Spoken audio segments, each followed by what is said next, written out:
लेकिन उसके पहले एक अहम जानकारी। एबीपी न्यूज लगातार आप तक हर अपडेट सबसे पहले और सबसे सटीक तरीके से पहुंचा रहा है। और जिस जगह पर गोलियां चल रही हैं, बम फट रहे हैं, एलओसी के उस इलाके से भी हमारे रोविंग एडिटर जगविंदर पटियाल जान जोखिम में डालकर हर खबर, हर तस्वीर आप तक पहुंचा रहे हैं। इस वक्त रात के 1:30 हुए हैं और मैं इस वक्त मौजूद हूं पुंछ में। पुंछ सिटी के दोनों तरफ एलओसी पर जबरदस्त हैवी शेलिंग हो रही है। इतना ज़्यादा फायर है कि एक पल के लिए भी आंख बंद करना मुश्किल है और धमाके इतने ज़ोरदार हो रहे हैं कि हर तरफ पूरी घाटी धमाकों से गूंज रही है। और पिछले 2 घंटे से यही आलम है, यही हालात हैं। भारत ने जब से पाकिस्तान पर एयर स्ट्राइक किया है तब से पाकिस्तान लगातार ड्रोन से हमले कर रहा है, मिसाइल से हमले कर रहा है। भारत ने उसके हर हमले को नाकाम किया है, लेकिन जो भारत की तरफ से हमले नाकाम किए गए उसके बाद एलओसी पर जितना तनाव है और जितनी गोलाबारी हो रही है उसकी आवाज़ें पिछले 2.5-3 घंटे से मैं पुंछ में सुन रहा हूं। और पुंछ शहर के ऊपर भी रात है, लेकिन एहसास हो रहा है कि काफ़ी करीब हमारे ज़ोरदार धमाके हो रहे हैं। सुबह ये पता चल पाएगा कि आखिरकार कहाँ कहाँ क्या नुकसान हुआ है। हालांकि पुंछ शहर ज़्यादातर इलाका खाली कराया गया है, इवैक्यूएटेड एरिया है, लेकिन बावजूद उसके इतनी हैवी शेलिंग हो रही है कि इसमें जानी भले ना हो लेकिन माली तौर पर नुकसान संभव है। और ये कोई 1 या 2 मिनट के लिए नहीं हो रहा है, बल्कि ये पिछले 2-3 घंटे से लगातार चल रहा है। ये आवाज़ें सुनवाने के लिए और कितनी हैवी शेलिंग हो रही है, आर्टिलरी का फायर कितना ज़बरदस्त है दोनों तरफ से, यही दिखाने के लिए सरहद पर कितना तनाव है, सरहद पर कितना दोनों फोर्सेस के बीच में कितना आपस में जंग चल रही है, ये दिखाने के लिए हम आपको आवाज़ के माध्यम से ये तमाम चीज़ें सुनवा रहे हैं। काफ़ी मुश्किल ज़िंदगी हो गई है पुंछ में लोगों की, इसीलिए प्रशासन ने पहले ही इन्हें निकाल दिया था। और अब ये लग रहा है कि ऑपरेशन सिंदूर एक तरह से एलओसी पर जंग में तब्दील होता जा रहा है। इतना हैवी फायर पिछले 2-2.5 घंटे से जारी है कि इसमें लग रहा है कि काफ़ी ज़्यादा नुकसान हुआ होगा। और भारत ने लगातार अपनी तरफ से जो लाल रंग के हम देखते हैं कि गोल छल्ले और रॉकेट नुमा चीज़ें जो हैं वो पाकिस्तान की तरफ जा रही हैं। भारतीय सेना करारा जवाब दे रही है पाकिस्तान के उन मिसाइल अटैक का जिसे वो जम्मू में, राजस्थान में और पंजाब में अंजाम देने की कोशिश कर रहा है। ये तमाम आवाज़ें आप सुन सकते हैं। यहाँ पर हम लाइट ऑन नहीं कर सकते, इसीलिए मोबाइल कैमरा की लाइट से हम केवल आपको इतना दिखा रहे हैं कि हम पुंछ से मौजूद होकर जो माहौल इस वक्त है जंग का, जो कुछ हो रहा है आसमान से लेकर ज़मीन तक जो घटित हो रहा है, जो हमारे कान सुन पा रहे हैं, हम केवल ये आपको सुनवा रहे हैं। देखिए कितनी नज़दीक ये धमाके हो रहे हैं और ये रुकने का नाम नहीं ले रहे हैं पिछले 2.5-3 घंटे से। भारत और पाकिस्तान के बीच एलओसी पर लगभग हम ये कह सकते हैं कि जैसे जंग छिड़ चुकी होती है वैसे हालात हैं। दोनों तरफ से रॉकेट दागे जा रहे हैं, हालांकि भारत की तरफ से ज़्यादा रॉकेट दागे जा रहे हैं।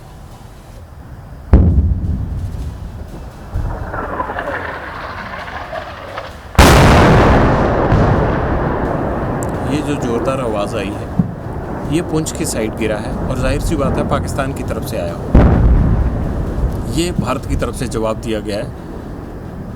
मोटार शेल ऐसे आवाज़ से ऐसे लगता है जैसे मोटार शेल पाकिस्तान की तरफ से छोड़े जा रहे हैं जो 5 किलोमीटर तक की रेंज में होते हैं, जबकि जो भारत की तरफ से ये हैवी फायर हो रहा है भारत की तरफ से। मोटार की जैसे आवाज़ आती है वो तेज़ आवाज़ करते हुए आता है और फिर जहाँ उसका टारगेट होता है वहाँ धमाका करता है।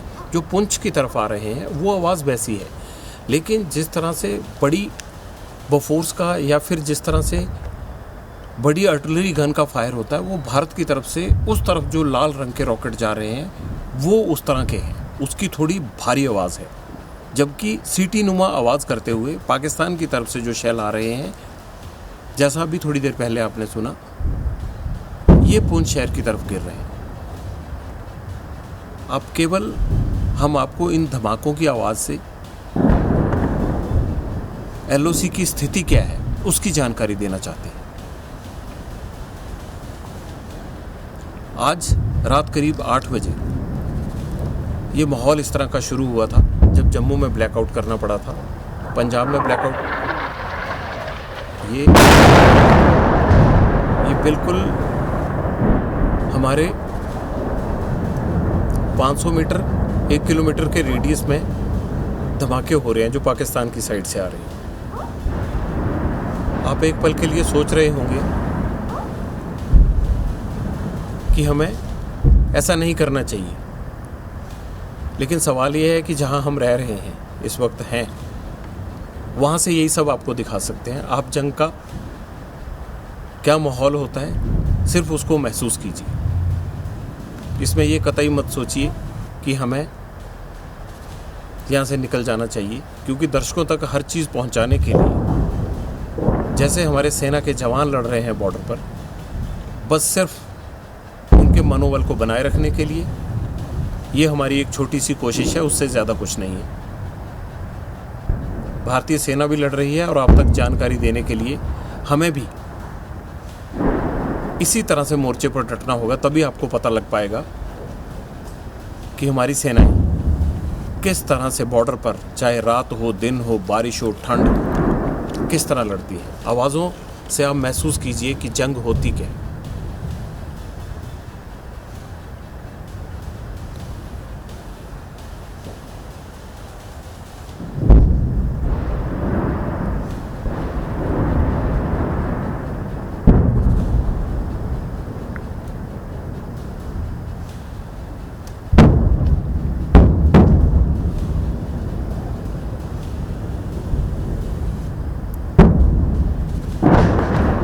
पूरी घाटी धमाकों से गूंज रही है। 1:30 हुए थे जब मैंने आपको ये बताना शुरू किया था कि ये पाकिस्तान की तरफ से आया है, जो बिल्कुल हमारे नज़दीक आकर तेज़ी से फटता है। ये उस तरफ से आया है क्योंकि हम पुंछ में मौजूद हैं। LOC थे तकरीबन 1-2 किलोमीटर 3 किलोमीटर के फासले पर, कहीं ये 5 किलोमीटर का फासला, कहीं 4 किलोमीटर का, कहीं 2 किलोमीटर का, तो हम वहाँ मौजूद हैं।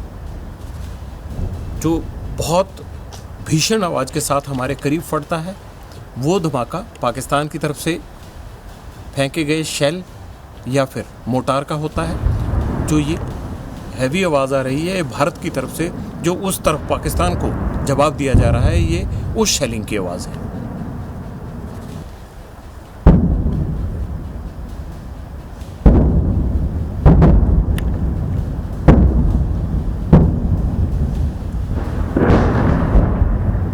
ये लगातार देखिए दोनों तरफ से फायर हो रहा है। इन धमाकों की आवाज़ सुनकर हमें पिछले 2 दिन में ये एहसास हो गया अब कि कौन सा पाकिस्तान की तरफ से छोड़ा गया शेल है और कौन सा भारत की तरफ से दिया गया करारा जवाब है। उनकी आवाज़ से हम महसूस करने लगे।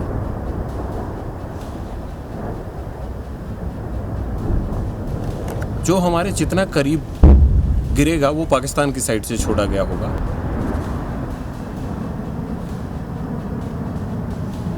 अब ये महसूस कीजिएगा, ये पाकिस्तान की साइड से आया, देखिएगा।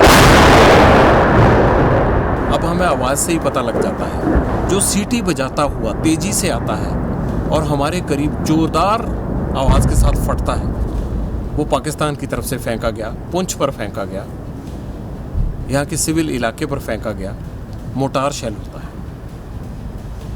ये शेलिंग पिछले 2 घंटे से जारी है और रात को जब आप शहरों में सो रहे होंगे, सुबह उठेंगे, तो इस रिपोर्ट के माध्यम से आप अंदाज़ा लगा सकते हैं कि कैसे हमारी सेनाएं, हमारे वीर सैनिक रात भर बारिश के बीच, ठंड के बीच, मोर्चों से किस तरह से दुश्मन के साथ डटकर मुकाबला करते हैं। और अपनी इन्हीं सेनाओं के लिए हम रात को उनके इसी वीर साहस को दिखाने के लिए यहाँ पुंछ में मौजूद हैं।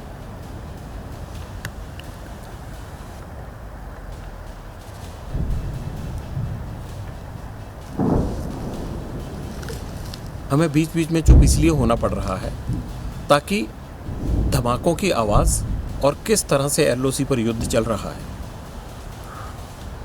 उसको आप महसूस कर सकें।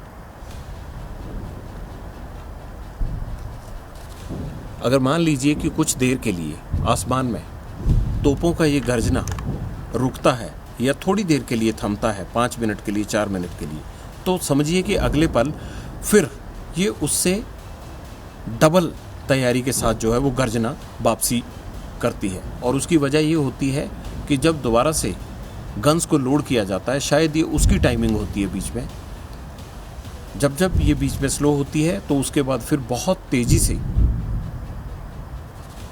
धमाकों की आवाज़ें आती हैं।